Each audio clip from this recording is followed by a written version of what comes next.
जय हिंद। फाइनली ये चीज़ को देखकर भाई साहब खुशी हो रही है और कुछ चीज़ों को देखकर ऑब्वियसली दुख भी हो रहा है। इंडिया जो कि 1947 से लेकर ऑलमोस्ट 30-40 साल तक 1980-1990 तक डिफेंस के लिए ओनली इंपोर्ट पर डिपेंडेंट था और 90% डिफेंस इक्विपमेंट इंपोर्ट करता था रसिया से। आज आत्मनिर्भर भारत के तहत बहुत इम्प्रूवमेंट करे। 10 साल पहले जितने थे आज उससे कई गुना ज़्यादा बन चुके हैं और हमारा डिफेंस इक्विपमेंट एक्सपोर्ट हम ऑलमोस्ट 100 कंट्रियों को कर रहे हैं किसी ना किसी वे में। और अगर बात करें 2023 के फाइनेंशियल ईयर की, हमने 1,27,000 करोड़ के आसपास डिफेंस आइटम खुद मैन्युफैक्चर करे थे। 2024 की बात करें, सिर्फ एक साल में हमने 15% की जंप मारी, 15% की इंक्रीमेंट करी और 2024 में हमने 1.5 लाख करोड़ के आसपास डिफेंस इक्विपमेंट प्रोडक्शन करे हैं। और अगर बात करें एक्सपोर्ट की, 2023 के फाइनेंशियल ईयर में हम 21,000 करोड़ का एक्सपोर्ट करे थे। लेकिन अगर बात करें सिर्फ एक साल बाद 2024 की फाइनेंशियल ईयर में डायरेक्टली 14% का जंप यानी कि 24,000 करोड़ का एक्सपोर्ट करे हैं। और ये जो 1.5 लाख करोड़ का डिफेंस इक्विपमेंट मैन्युफैक्चर हुआ है, इसमें 32,000 करोड़ का डिफेंस इक्विपमेंट प्राइवेट सेक्टर ने मैन्युफैक्चर करी है। हाँ, जो डिफेंस के लिए इंडिया सिर्फ गवर्नमेंट कंपनियों पर निर्भर था, HAL हो, DRDO हो, अभी प्राइवेट कंपनी भी मैन्युफैक्चर कर रहे हैं। और अगर पूरी डिफेंस की इंडस्ट्री को देखें, इंडिया में 22% प्राइवेट सेक्टर मैन्युफैक्चर कर रहे हैं और ये डे बाई डे और ईयर बाई ईयर इंक्रीज कर रहा है। 10 साल पहले 600-700 करोड़ का defence equipment private sector produce करती थी और आज ऑलमोस्ट 50 गुना ज्यादा प्रोडक्शन कर रही है। और ये चीज को देखने के बाद खुश तो दिल होता है, लेकिन कुछ चीज़ों में दिल दुखी भी होता है। इस वीडियो में आज के इस टॉपिक को गहराई से डिटेल में डिस्कशन करने वाले, तो चलो इस वीडियो को शुरू करते हैं। Get dive into this video. जैसे मैंने बोला कि मैं दो इमोशन यहाँ पर फील कर रहा हूँ। एक तो भाई साहब खुशी हो रही है, हमारा देश डिफेंस में आत्मनिर्भर बन रहा है, जो कि आत्मनिर्भर भारत के लिए एक महत्वपूर्ण चीज़ें हैं। मेक इन इंडिया प्रोजेक्ट के तहत हम बहुत सारे चीज़ें एक्सपोर्ट कर रहे हैं और इंपोर्ट करने की जगह खुद बना रहे हैं। लेकिन कुछ चीज़ें बहुत ज़्यादा पेनफुल भी है। बहुत सालों से हम ये चीज़ सोचते आ रहे हैं, सुनते आ रहे हैं, लेकिन ये चीज़ अभी तक हुई नहीं है। उसमें से एक है भाई साहब हमारा डिफेंस बजट। हमारा GDP $4 ट्रिलियन टच कर चुकी है और हमारा डिफेंस बजट सिर्फ 1.9% ऑफ द GDP है, ऑलमोस्ट $100 बिलियन। और इंडिया की लैंड मास के कंपैरिजन में ये बजट कम होता है। $100 बिलियन भी एक्चुअल नहीं है, उससे भी कम है, लेकिन मान लो $100 बिलियन, ठीक है। और अगर हमारा कंपटीटर चाइना को देखे, $350 बिलियन से ज़्यादा का डिफेंस बजट, और पाकिस्तान यहाँ पर हम आगे कुछ सालों बाद में भी 2 फ्रंट वार झेल सकते हैं। तो $100 बिलियन में काम नहीं हो पाएगा। अगर हम कोई सबमरीन कोई भी ऐसा कुछ बना रहे हैं तो एक का रिटायरमेंट होने के बाद ही बना पा रहे हैं, क्योंकि यार बजट बहुत कम है और इसमें से 50% of the budget salary pension वगैरह में चला जाता है। तो हमारे पास एडवांस इक्विपमेंट बनाने के लिए पैसा ऑलरेडी बहुत कम बचता है, समझ रहे हो। ये $100 बिलियन एक्चुअली $100 बिलियन नहीं है, $50 बिलियन मान लो, क्योंकि बनाने के लिए जो पैसा लगता है वही हमारे पास आधा है और उस आधे पैसे में मेंटेनेंस वगैरह है, बहुत सारी चीज़ें हैं, वहाँ पर फिर कुछ पैसा बचेगा, हम एक चीजें कुछ बनाएंगे। और दूसरा भाई साहब कावेरी इंजन, हमारे तेजस एयरक्राफ्ट बन सकता है, लेकिन कावेरी इंजन एक ही प्रॉब्लम है, हम US के इंजनों के ऊपर निर्भर थे, लेकिन हमारे गवर्नमेंट ने एक फेज शुरू करी जहां पर हम कावेरी इंजन बनाएंगे, लेकिन अभी तक कावेरी इंजन बन नहीं पा रहा है। प्रॉब्लम क्या है, डिस्क्लोज नहीं हो रहा है, मे भी फंडिंग नहीं हो पा रहा, मे भी अच्छे साइंटिस्ट नहीं है, या साइंटिस्ट के लिए जो प्रॉपर इक्विपमेंट की ज़रूरत होती है वो नहीं है। कावेरी इंजन अगर बन जाएगा तो हमारा तेजस एयरक्राफ्ट आने वाले 2 सालों के अंदर भाई रेडी हो जाएगा बनकर। और हम जो प्लान कर रहे थे कि हमारे तेजस की नेवल वर्जन को, हमारा जो कमी है नेवल में एयरक्राफ्ट की, वहाँ पर भरने के लिए वो भी पूरा हो जाएगा। और तेजस अगर हम खुद बनाने लगे तो हमारे को सप्लाई में कोई भी कमी नहीं होने वाली, राइट। और हमने अभी फ्रांस से फिर 60,000 करोड़ देकर रफाल खरीदे, और अभी तक अगर बन चुका होता तो वो जो 60,000 करोड़ में हम कुछ अलग कर सकते थे और तेजस हम खुद अपने घर में बना सकते थे। और बात रही 5th जनरेशन एमका की, 2020 से मैं सुनते आ रहा हूँ कि एमका बनेगा India first 5th generation aircraft बनेगा या 5.5 जनरेशन का एयरक्राफ्ट बनेगा, लेकिन एमका का अभी तक कुछ अता पता नहीं है। और ये खुशी की बात है कि अभी 2-4 दिन पहले ही गवर्नमेंट ने एक नोटिस जारी करी कि एमका को कोई गवर्नमेंट कंपनी नहीं बनाएगी, एमका प्राइवेट कंपनी में ऑक्शन होगी, जो कंपनी चाहेगी बना सकती है। और ये चीज़ 2031 तक टारगेट लेकर गवर्नमेंट अभी चल रही है, नया टारगेट लाइन बना चुकी है। लेकिन प्रॉब्लम यहाँ पर यही सेम है, कावेरी इंजन। कावेरी इंजन अगर बन चुका होता तो एमका को भी हम खुद बना चुके होते।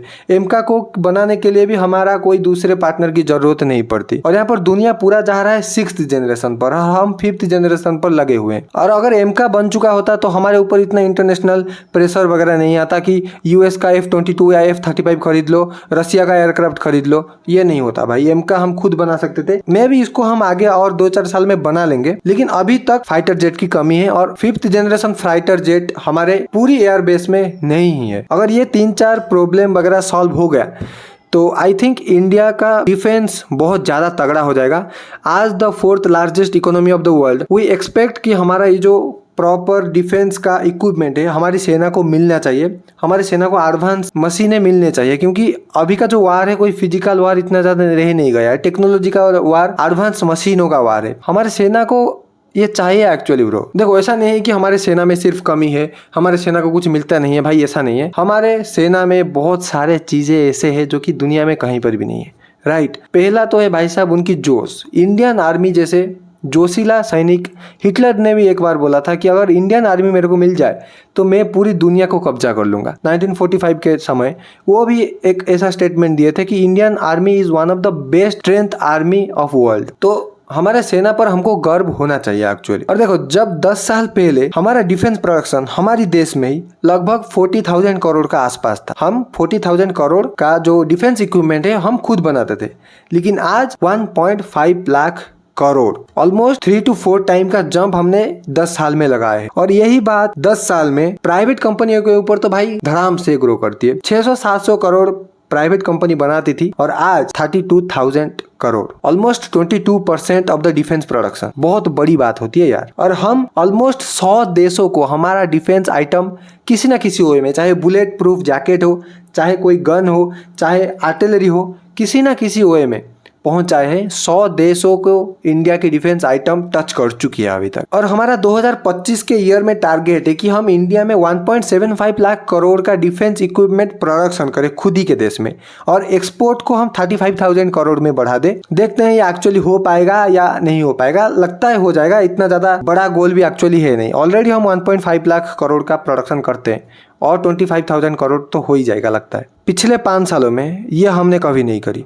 हमारा जो मिलिट्री मॉडर्नाइजेशन है, हम इस बार इस अमाउंट को भाई साहब सीधा डबल, जो 2024 में 1 ट्रिलियन रुपीस था, अभी यानी कि 2025 में 2 ट्रिलियन रुपीस का खर्चा होने वाला है डिफेंस मॉडर्नाइजेशन में। इसको मद्देनजर रखते हुए हम बहुत सारे चीजें बना पाएंगे। ऑलरेडी प्रोजेक्ट बहुत सारे शुरू भी हो गई है। नेक्स्ट वीडियो इसके ऊपर एक बनाने वाला हूं, तो डिटेल में वहां पर पता चल जाएगा। तो चैनल को सब्सक्राइब कर देना अगर उस वीडियो को देखना है। तो अभी हम जान लेते हैं भाई साहब, ठीक है हम इतना ज्यादा एक्सपोर्ट करते हैं 24,000 करोड़, और नेक्स्ट इस साल में 35,000 करोड़ का एक्सपोर्ट वगैरह करने वाले हैं। लेकिन एक्चुअली हम एक्सपोर्ट क्या करते हैं पता होना भी चाहिए या नहीं। देखो इस वीडियो में चाहे तो मैं सब कुछ डिटेल में नहीं बता सकता, क्योंकि वीडियो बहुत ज्यादा लंबी हो जाएगी तो भाई साहब ऐसे भी कोई देखना नहीं वाला। 3-4 जो मेन हमारा एक्सपोर्ट है मैं अभी बता देता हूँ, और नेक्स्ट वीडियो जो आने वाला है उसमें मैं डिटेल में बताने वाला हूँ भी एक्चुअली हम एक्सपोर्ट करते हैं तो क्या क्या करते हैं और किन देशों को कितना कितना करते हैं। ठीक है, तो शुरू करते हैं। पहली बात, ध्रुव हेलीकॉप्टर जो कि HAL बनाता है, हम इंडिया में प्रोडक्शन करते हैं और उसको मैन्युफैक्चर करके बाहर एक्सपोर्ट करते हैं। दूसरी बात, गन और एम्यूनेशन, बुलेट प्रूफ जैकेट, ये सब एक्सपोर्ट करते हैं। Akash air defence system, Akash surface to surface air missile, ये 2 चीज़ें भी हम प्रोडक्शन करते हैं और एक्सपोर्ट करते हैं। वियतनाम को, फिलीपींस को हम एक्सपोर्ट किए हैं। और one of the famous BrahMos missile Philippines को हमने एक्सपोर्ट करी है, जो अभी चाइना का HQ-9 मिसाइल डिफेंस सिस्टम को बैंड बजा के पाकिस्तान में 9 टेररिस्ट कैंप पर अटैक करके आया है। एंड हम बहुत सारे टाइप के गन्स, बहुत सारे टाइप के बुलेट प्रूफ जैकेट वगैरह भी प्रोडक्शन करते हैं और उसको पूरी दुनिया को एक्सपोर्ट करते हैं। और इंडिया एक्चुअली मैन्युफैक्चर क्या क्या करता है इसको भी हम थोड़ा सा शॉर्ट में देख लेते हैं, और नेक्स्ट वीडियो में पूरी डिटेल में आ जाएगी। अगर देखना है please make sure to subscribe my YouTube channel. तो फर्स्ट, ध्रुव हेलीकॉप्टर भाई साहब हम खुद बनाते हैं। हम 100% खुद बनाते हैं। हाँ, कुछ पार्ट कहीं से आ रहा होगा। ऐसा नहीं है कि यूएस से जो भी चीज़ें बना रहा है वो 100% यूएस मेड होगा। नहीं भाई, नट बोल्ट हो, कुछ इलेक्ट्रॉनिक कंपोनेंट चाइना से आ रहा हो, कोई और चीज़ें कुछ कोई देशों से आ रहा है, वो मैटर नहीं करता है। लेकिन जो मेन प्रोडक्शन है वो हम इंडिया में करते हैं, ध्रुव हेलीकॉप्टर। और सेकेंड भाई साहब, INS विक्रांत 10,000 करोड़ लगा के, पाकिस्तान का जितना डिफेंस बजट है उतना हमारा INS विक्रांत है भाई। एक चलता फिरता शहर जिसमें सब कुछ है भाई साहब, एक मारणास्त्र है जिसको ब्रह्मास्त्र बोल सकते हो, उसको हमने खुद इंडिजीनियस बनाया है।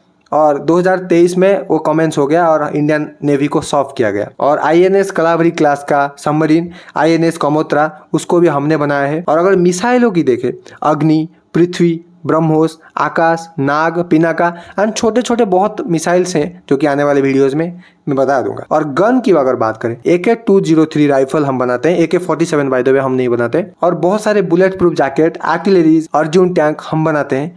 और ऐसे बहुत सारे डिफेंस इक्विपमेंट है जो कि इंडियन आर्मी के लिए हम खुद बनाते हैं। हमारा देश HAL DRDO प्रोडक्शन करता है। एक गर्व की वाली बात है, क्योंकि 30 साल पहले की देखें तो 90% चीज़ें हम इंपोर्ट किया करते थे। ऑलमोस्ट 95% चीज़ें हम इंपोर्ट किया करते थे।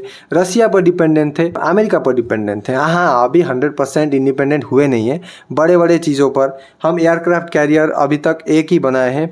हमको अगर बात करें इंडिया की कोस्टल लाइन के हिसाब से 4-5 एयरक्राफ्ट कैरियर तो चाहिए ही चाहिए भाई साहब एट ए टाइम। अगर कोई एयरक्राफ्ट कैरियर 6 महीने के लिए चला गया भाई सर्विसिंग वगैरह कर में, और तो कोस्टल एरिया खाली पड़ जाएगा, तो इसके लिए हमको 4 एयरक्राफ्ट कैरियर चाहिए। गवर्नमेंट अभी हाँ प्लान कर रहा है INS विशाल एक इंडिया 3rd एयरक्राफ्ट कैरियर बनाने के लिए, लेकिन वो अभी प्लान है, बस कुछ इम्प्लीमेंट वगैरह हुई नहीं। और तुमको क्या लगता है भाई साहब, कमेंट सेक्शन में बता सकते हो, एक्चुअली इंडिया को 3rd एयरक्राफ्ट कैरियर की जरूरत है या नहीं है। हमको तो लगता है भाई साहब जरूरत डेफिनेटली 3rd या क्या 5th 5 तक तो होना ही चाहिए भाई साहब। हमारे पास ऑप्शंस होना चाहिए। एक हम पाकिस्तान को भेजेंगे मारने के लिए, एक हम घुमाते रहेंगे भाई साहब इंडियन ओशन में, और 3 भाई साहब बेस में रह जाएंगे प्रोटेक्ट करने के लिए हमारे कोस्टल लाइन को।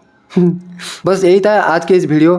Thank you so much for watching. और आने वाले कुछ वीडियो के अंदर बहुत सारी चीज़ें मैं डिस्कस करने वाला हूँ डिफेंस रिलेटेड, डिफेंस के business related. By the way this channel is only for the business news, not for another topics, right. तो मैं उस टॉपिक को डिटेल में डिस्कशन करने वाला हूं। तो make sure if you are interested in business news, if you are interested in daily business affairs, subscribe this channel. Thank you so much for watching.